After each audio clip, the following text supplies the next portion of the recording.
Petit frère, ne joue jamais, reste concentré. On y va. Aujourd'hui, le Cameroun, seul contre tous. Aujourd'hui, le Cameroun est la risée du monde. Tout le monde se lève pour dire du n'importe quoi. Des journalistes se permettent de dénigrer le Cameroun. Des pays africains eux-mêmes se lèvent et se permettent de dire du n'importe quoi du Cameroun. Et tout ça pourquoi? Tout ça à cause d'un jeu.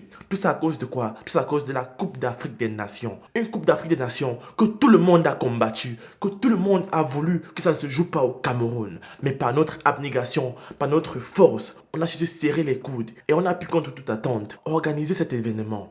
Aujourd'hui, des gens se lèvent dans tous les quatre coins du monde, nous traitent de tricheurs, nous traitent de corrompus. Parce que lors de notre premier match contre les Burkinabés, 2 joueurs ont été testés positifs. Et pour cela, non, le Cameroun a corrompu la CAF afin de créer des faux cas de Covid pour affaiblir l'adversaire et d'être meilleur au stade. Contre les Comores, c'était la même chose. 12 joueurs des Comores testés positifs au Covid-19, je le rappelle bien, par la CAF, par les médecins de la CAF. Et ça, on fait porter le chapeau au Cameroun. Comme quoi, le Cameroun a assez d'argent, le Cameroun a assez de moyens pour prendre, corrompre la CAF, la Confédération africaine de football, pour affaiblir une équipe comme les Comores, pour que nous on puisse avoir l'avantage sur le terrain.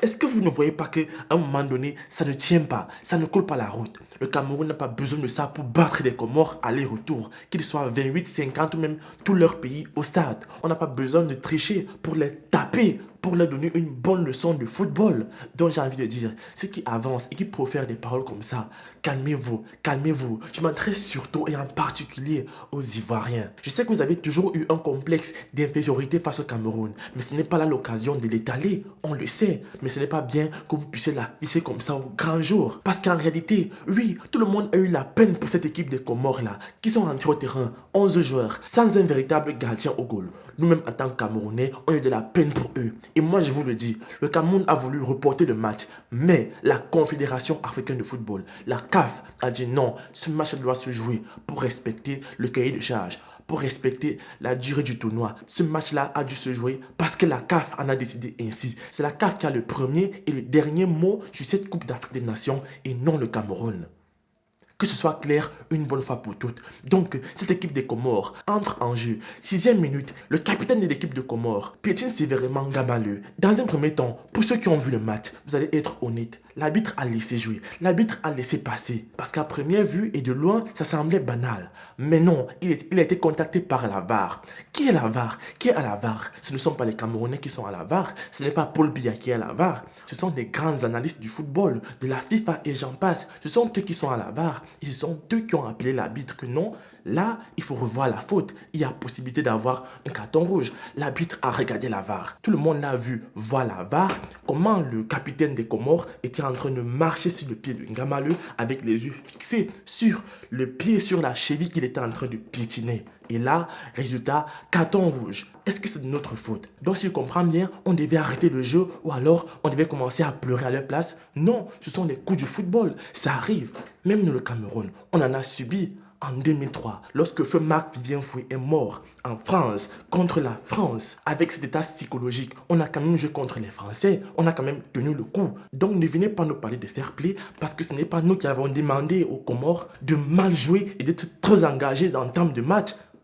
Je suis désolé. Oui, le Cameroun a beaucoup de défauts. Oui, on est corrompu. Oui, on n'a pas de route. Oui, il n'y a pas d'électricité. Il n'y a pas l'eau. Il n'y a rien même. On vit dans la forêt et tout ce que vous voulez. On est sous-développé. Mais j'ai envie de dire, si vous, autres pays, vous étiez mieux que nous, on allait fermer nos bouches. On n'allait pas vous répondre. Mais quand je vois d'autres pays, que même si tout Yaoundé était en ruine, il n'allait même pas valoir les 1 sur 100 du Cameroun. Se lever, commencer à mal parler de nous. Oh, on est corrompu. Oh, on est des tricheurs. Mais attends. Le Gabon peut parler de corruption, la Côte d'Ivoire peut parler de corruption, le Sénégal peut parler de corruption. À un moment donné, j'ai envie de dire qu'il faut s'abstenir. Et il ne faut parler que lorsqu'on a des choses intéressantes à dire. Et moi, j'ai mal quand je vois aussi des Camerounais se lever et entrer dans cette combine. Franchement, vous avez déjà vu ça où? Ce n'est qu'au Cameroun qu'on voit d'autres Camerounais se lever pour discrédibiliser leur pays à ce point aux yeux des autres. Tout ça pour des vues, tout ça pour des likes, tout ça pour des raisons politiques. Mais à quoi ça va vous avancer après? Est-ce que vous ne savez pas que le linge sale se lave en famille? On n'a pas pas besoin d'exposer nos faiblesses aux yeux du monde parce que tous les pays, et je précise bien, tous les pays d'Afrique subsaharienne ont tous ces problèmes-là. Donc, c'est malhonnête et c'est méchant de faire comme si le Cameroun était le seul pays qui avait des problèmes. C'est petit et c'est rabaissant. Et peu importe ce que vous allez faire, cette CAN va rester sucrée.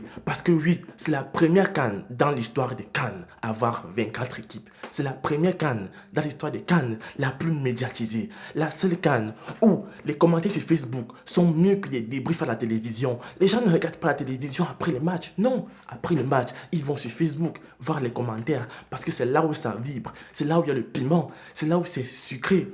Donc c'est normal si aujourd'hui ça chahute, ça parle, ça raconte un peu n'importe quoi. C'est normal parce que c'est la CAN la plus sucrée de toutes les CAN. Et il n'y en aura pas deux. Les Ivoiriens qui parlent trop là, ce n'est que par jalousie parce qu'ils ne savent pas comment faire pour élever le niveau en 2023. Et je pense ce que je dis. Et une fois de plus, ce que je dis, c'est que je crois que derrière cette mascarade-là, la CAF est impliquée là-dedans. Parce que souvenez-vous, je le dis toujours, personne ne voulait que cette CAN se joue au Cameroun. Mais malgré tout, malgré l'entêtement, on peut remercier Samuel Eto'o pour son travail qu'il a abattu. On peut remercier tous les dirigeants camerounais pour leur travail. Cette CAN-là a eu lieu au Cameroun. Et maintenant, il faut salir le Cameroun de toutes les façons. En créant des situations controversées et compliquées. En inventant des règles en cours de tournoi. En faisant des tests Covid farfelus et j'en passe. Tout en sachant que le Cameroun n'a pas son mot à dire. Parce que la CAF, c'est lui qui a le premier et le dernier mot dans cette compétition. Et celui qui veut va vérifier. Celui qui veut va chercher. Et je reconnais, oui, on a peut-être péché sur beaucoup de choses. À savoir les pelouses qui ne sont pas très adéquates, l'accès au stade qui est un peu compliqué en raison des embouteillages. Mais c'est la triste réalité quand on vit dans un système capitaliste où le néocolonialisme fait des ravages. Donc, s'il vous plaît, laissez un peu le Cameroun tranquille. On fait de notre mieux pour cette CAN. Et si en cours de route, il y a des désagréments, j'ai envie de dire, il faut pardonner. Et si vous ne pouvez pas pardonner et supporter, quittez, allez-y. J'ai envie de dire, déclarez tous forfaits, quittez la CAN, laissez-nous avec nos stades et laissez-nous avec notre coupe. Puis, fichez-nous un peu la paix, j'ai envie de dire. Donc les amis, dites-moi ce que vous en pensez dans les commentaires par rapport à tout ça. Moi, je vous aime surtout la prochaine fois pour une nouvelle vidéo.